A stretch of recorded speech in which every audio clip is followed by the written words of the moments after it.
Hey guys, তো আমার বাসায় কোনো চিট মিল নাই, সো ভ্যাকেশনে এসে আমি যা ইচ্ছে খাই। এই যে দেখো, এটা হচ্ছে 2টা আমন্ড ক্রোসান, ভিতরে হচ্ছে আমি নিজে নিজে বানাইছি এটা স্যান্ডউইচ। এটা হচ্ছে Nutrela and chocolate spread with some granola bro.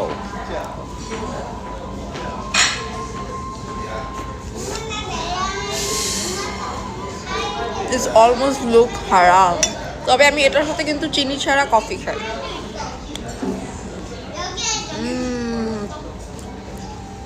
Life আর কিছু লাগবে না। तो चलिए शुरू करते हैं। এই মনে হয় 10 লিটার হবে। কেজি কত আপা?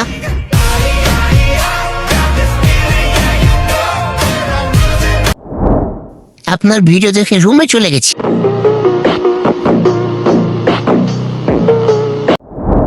দুঃখের সঙ্গে বলতে হচ্ছে কেউ খাবার দেখে নাই।